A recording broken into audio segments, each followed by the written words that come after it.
Hello friends, Study Restfully আন এটা ভিডিঅ'লৈ স্বাগতম জনাইছো। আজি আমি ক্লাস 6 ৰ সানবিম ইংলিশ ৰিডাৰ পাৰ্ট 1 ৰ থাৰ্ড লেসন ধ্যানচন্দ অসমীয়াত আলোচনা কৰিম। ভিডিঅ'টি শেষলৈকে চাই থাকিবা আৰু ভাল লাগিলে লাইক এটা কৰিবলৈ নাপাহৰিবা। Dear students, পাঠটি আৰম্ভ কৰাৰ আগত স্পৰ্টছ বা খেল ধেমালিৰ বিষয়ে তোমালোকক ছবিৰ সহায়ত কিছু জানিব লগা কথা দিছে। প্ৰথমতে আমি হেয়া চাই লম। Look at the pictures below. The people in the pictures are all great Indian sports persons. In pairs, discuss and write down the names of the sports persons from the options given in the box. Can you guess which sports each player is famous for? ইয়াত কোৱা হৈছে তলত দিয়া ছবিবোৰ ভাৰতৰ একোজন বিখ্যাত খেলুৱৈৰ ছবি হয়। নেক্সট পেজত আমি বক্সত দিয়া কিছুমান অপচন পাম আৰু তাৰ পৰা মিলাই আমি লিখিব লাগে কোনজন স্পৰ্টছ পাৰ্সন বা খেলুৱৈ কোনবিধ খেলৰ কাৰণে ফেমাস। এতিয়া আমি অপচনবোৰ চাই যাম। বিশ্বনাথন আনন্দ, সাইনা নেহৱাল, চুংলেইজাং মেৰিকম মেংথে, সানিয়া মিৰ্জা, ৱাইচুং ভুটিয়া এণ্ড সচিন তেণ্ডুলকাৰ। সচিন তেণ্ডুলকাৰ তেখেত ফেমাস ক্ৰিকেটাৰ হয়। নেক্সট ছবিখন সানিয়া মিৰ্জাৰ world famous tennis player.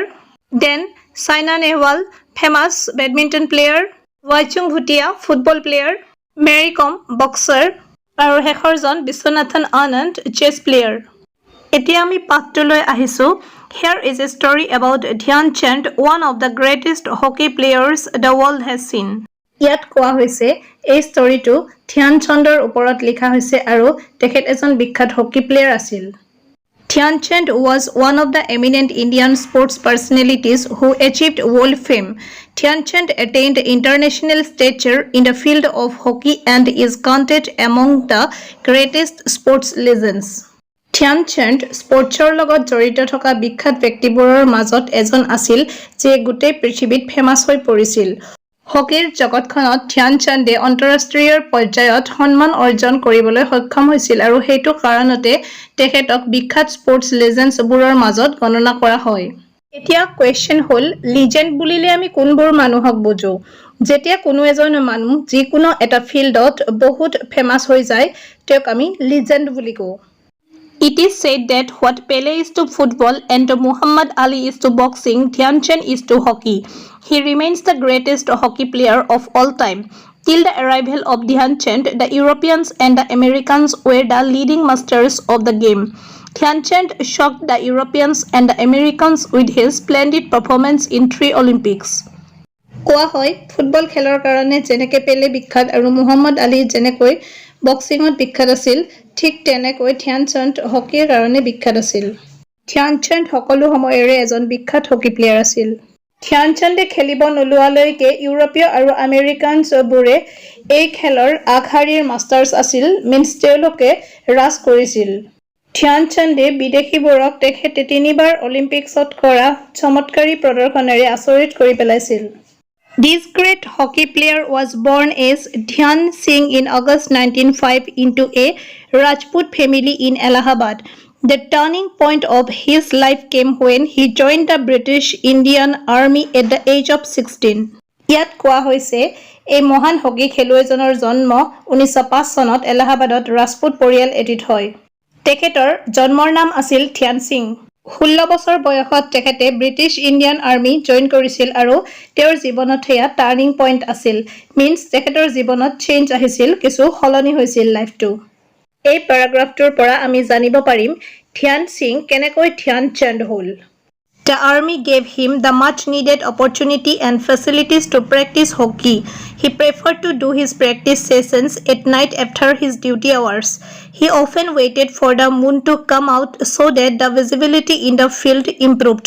His practice sessions coincided with the rising of the moon and so Dhyan Singh came to be called Dhyanchand by his fellow players. His coach also predicted that he would one day shine like the moon. He gave him the title Chand. Chand is a Hindi word for moon. British Indian army join কৰাৰ পিছত তেখেতে hockey practice কৰিবৰ কাৰণে বহু ধৰণৰ সা সুবিধা পাইছিল যিবোৰ আগতে পোৱা নাছিল, কিয়নো ভাৰতখন তেতিয়া এখন দুখীয়া দেশ আছিল। যেতিয়া তেওঁৰ ডিউটি শেষ হৈছিল ৰাতি তেওঁ হকি প্ৰেক্টিছ কৰিব লৈছিল। এতিয়াৰ দৰে বিজুলীৰ কোনো সা সুবিধা নোহোৱা বাবে তেখেতে ৰাতি জুনৰ পোহৰেৰে ফিল্ডখন পোহৰ হোৱালৈ বাট চাইছিল। তেখেতৰ হকী প্ৰেক্টিচ কৰাৰ কানেকশ্যন আছিল জুনৰ পোহৰ ওলোৱাৰ লগত। আৰু সেইটো কাৰণতে তেখেতৰ লগৰ আন খেলুৱৈবোৰে তেখেতক ধ্যানচাঁদ নামেৰে মাতিবলৈ ল'লে।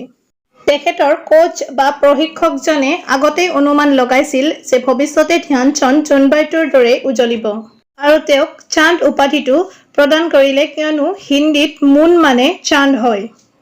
A few years later, in 1928, he led the Indian hockey team to win the first gold medal for India in Amsterdam. He won his second gold in the 1932 Olympics in Los Angeles. The last gold came to him in the 1936 Olympics in Berlin, where he led the Indian team. He also won the title of Hockey Personality of the Century there. কিছু বছৰ পিছত 1928ত ধ্যানচাঁদৰ নেতৃত্বত Indian hockey টীমে প্ৰথমবাৰৰ বাবে আমষ্টাৰডামত gold medal জিকে। তেখেতে loss এঞ্জেলিছত 1932ত হোৱা অলিম্পিকত দ্বিতীয়টো গ'ল্ড মেডেল পাইছিল। আৰু শেষৰটো গ'ল্ড মেডেল 1936ত হোৱা বাৰ্লিন অলিম্পিকছত পাইছিল, য'ত ইণ্ডিয়া টীমক তেখেতে লিড কৰিছিল। ইয়াৰ উপৰিও hockey personality of the century উপাধিটো তেখেতে জিকিছিল। Dhyanchand was given the nicknames the Wizard and the Magician of hockey for his superb ball control. During his sporting career spanning 23 years, 1926 to 1949, he scored a total of 570 goals in 15 matches, according to his autobiography titled Goal. তেখেতৰ 23 বছৰীয়া sporting কেৰিয়াৰত তেখেতে 15খন মেটছত 570টা গ'ল কৰিছিল আৰু সেয়া চন 1926 আৰু 1949ৰ ভিতৰত তেখেতে কৰি দেখুৱাইছিল। এই কথা আমি তেখেতৰ গ'ল নামৰ আত্মজীৱনীখনৰ পৰা জানিব পাৰোঁ। The government of India awarded him the national honor of Padma Bhushan in 1956. He passed away at the age of 74 in Delhi on 3rd December 1979. Very appropriately, his birthday, 29th August, is celebrated as National Sports Day. আমাৰ ভাৰত চৰকাৰে তেখেতক 1956ত ৰাষ্ট্ৰীয় পুৰস্কাৰ পদ্মভূষণেৰে সন্মানিত কৰে। অতি উপযুক্তভাৱে তেখেতৰ জন্ম দিৱস 29 আগষ্ট ৰাষ্ট্ৰীয় খেল দিৱস হিচাপে উদযাপন কৰা হয়। আজিৰ পাঠটিত ইমানখিনিয়ে আছিল। কিবা ডাউট ৰৈ গ'লে কমেণ্ট বক্সত কমেণ্ট কৰিবা। থেংক ইউ ফৰ ৱাচিং।